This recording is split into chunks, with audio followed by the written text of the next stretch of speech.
Ik ben hier in het atelier van beeldhouwer Ton Koops en wat me opvalt is heel veel gereedschap en tussendoor liggen overal beeldhouwwerken.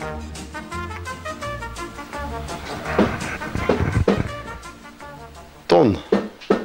Voor ons. Afkomstig uit de Waddinxveen, neergestreken in de polders van West-Zeeuws-Vlaanderen. Ja. Ik kan me voorstellen als ik hier naar buiten kijk dat dit een zeer inspirerende aanblik geeft. Ja, aan de ene kant wel, want het is natuurlijk zo strak en zo vlak als ik weet niet wat. Maar er zijn toch weer elementen in die heel bijzonder zijn eigenlijk. En dat zijn vooral de arbeiders die vroeger hebben gewerkt. Want toen ik hierheen kwam, wist ik eigenlijk heel weinig van het agrarische gebeuren. Ja, in het landschap van de agrariërs om daar te leven. En een beetje van, hé, wat is dat voor vent eigenlijk, hè? Maar Die gekke kunstenaar. die rare kunstenaar en zijn vrouw nog, die pastoraal werken. Dus nou wat het allemaal is. Maar heel lieverlee kreeg ik toch, hadden ze in de gaten dat het wel goed volk was wat neergestreken is. En het is nou wel zo dat ik kom bijna moeilijk uit mijn woorden.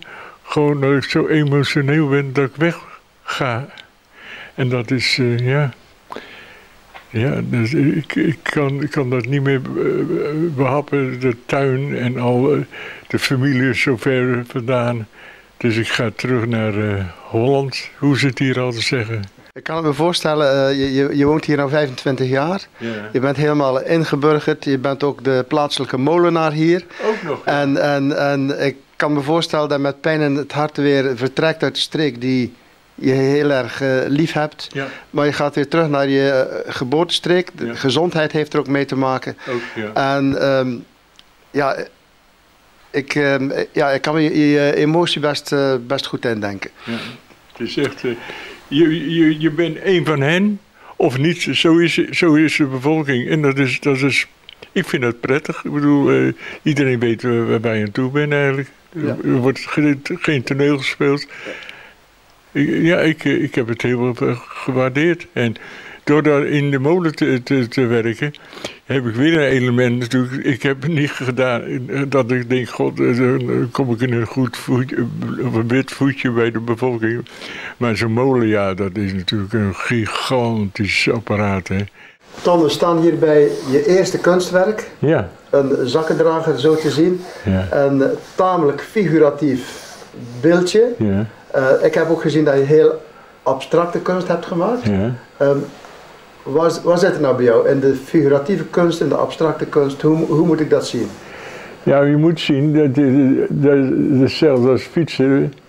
Je moet toch leren om goed te fietsen. Dat is surreal, die dingen wat bij fietsen. Het naturalistische werk, hoe je een menselijk lichaam kan uitbeelden. En als je de flow krijgt om dat goed te doen, kan je een stapje verder gaan. En dan kun je het wat abstraheren, noemen ze dat. Dus wat weglagen of extreem, wat zeggen, een beetje ruwachtig. Ja. Is het wat de Engelsen zeggen, less is more? Less is more, ja. Ja, als je het goed doet, dan kun je zo'n figuur met een paar stukjes ijzer vorm geven.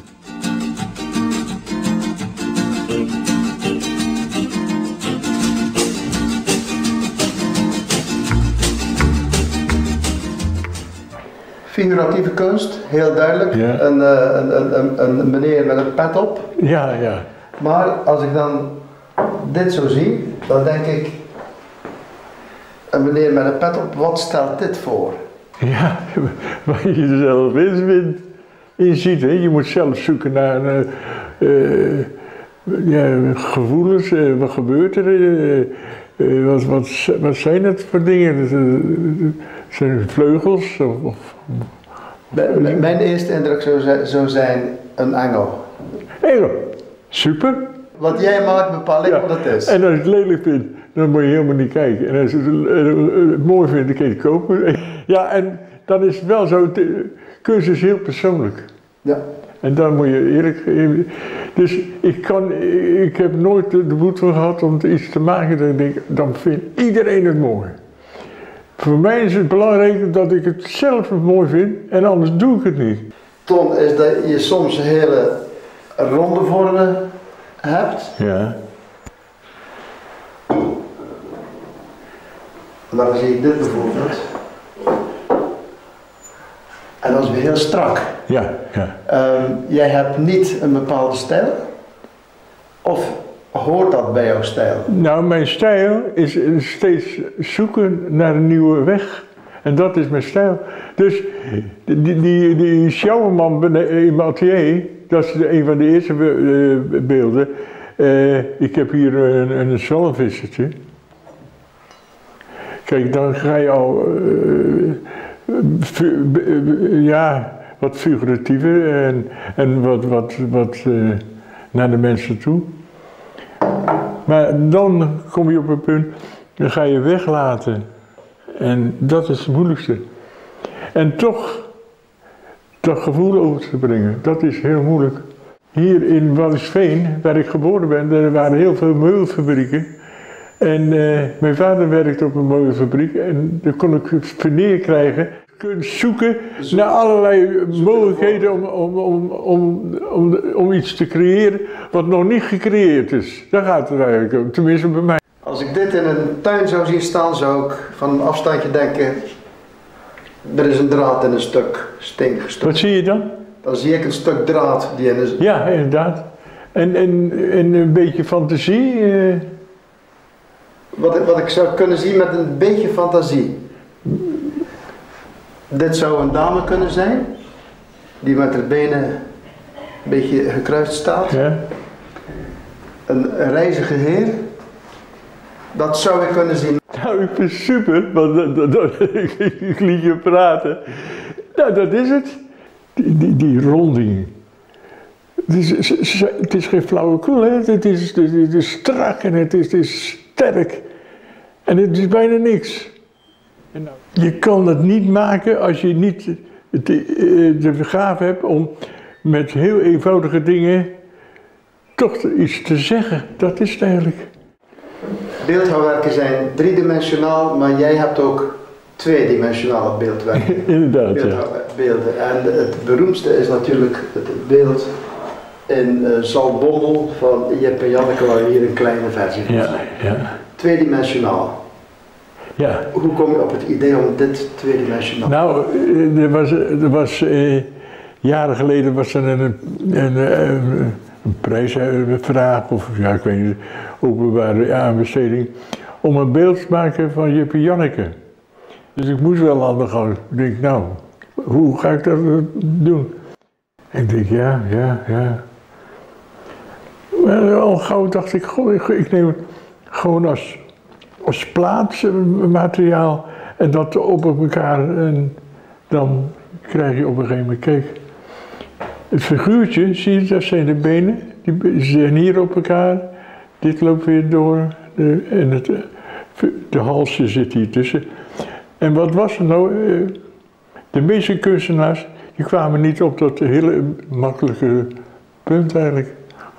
Die gingen er mensjes van maken. Ja. En jij bleef bij het plaatje. Ja. Als je het inderdaad zo voor de camera ziet, dan zie je ook inderdaad het plaatje zoals we het allemaal kennen. Ja. Dit werk heb ik ooit op een expositie zien staan. Het heette de Bisschop. Slaat het op een bisschop of slaat het op de schop? De schop op de bisschop. Nou ja, alle twee denk ik. Ik heb dat, ik heb zo'n hele grote spaar gezien en ik dacht, god, het lijkt wel de mijter van de bisschop. En als je het even gaat zien, dan kan je niks anders zien. Dan heb je alleen die schop. Maar hoe ga je het dan vormgeven? Nou, dat is de kunst natuurlijk. Want hij moet ook nog een mijter hebben. En Nou, dus dan heb ik daar. Ja, want weet je wat nou het leuke, ik weet dat is geen goed woord, maar de fascinatie is op een gegeven moment om niks met de gereedschap. Ja, je kan gereedschap gaan buigen, gaan knippen, verrommelen. Nee, de gereedschap is zo heilig bij mij. Ik hou de zuivere vorm die ik vind of krijg, die hou ik aan.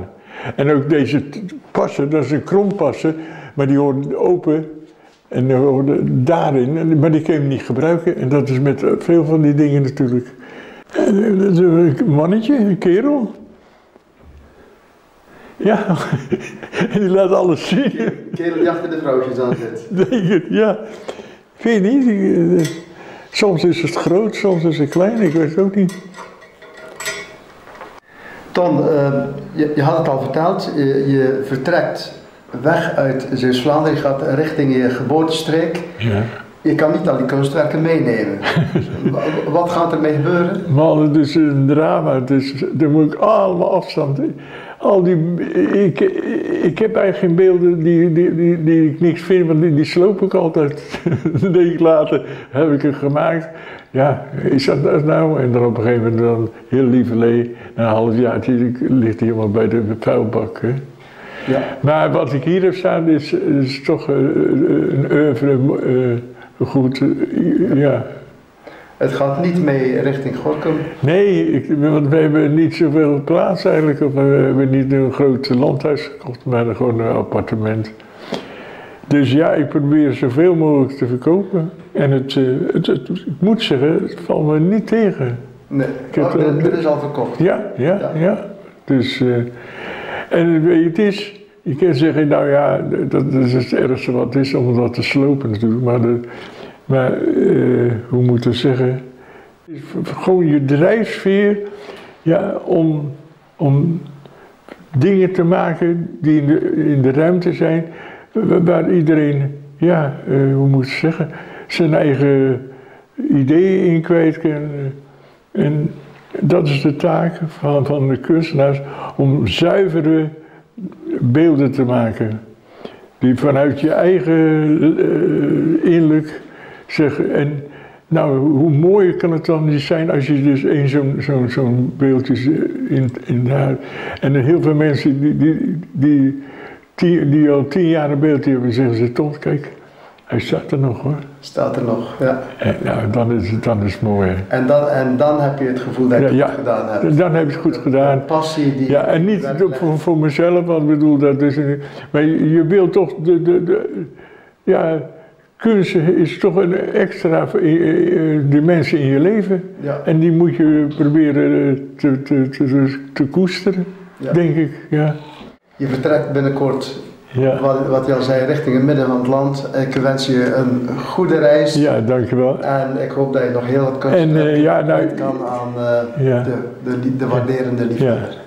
Ja, en ik hoop dat er nog eens iemand, als je langs de grote autobaan rijdt, die zegt, god, dan is altijd de koffie klaar. Dan woont die gekke beeldhouder. Ja, maar ik zal niet meer zo hard werken als ik het gedaan heb, want dat was een beetje te... Ik word dus straks in december, of tenminste 80, doe ik een beetje stilletjes aan, denk ik hoor. Ton Koops, hartelijk bedankt voor dit gesprek. Ja, jij ook, hè? Bedankt hè.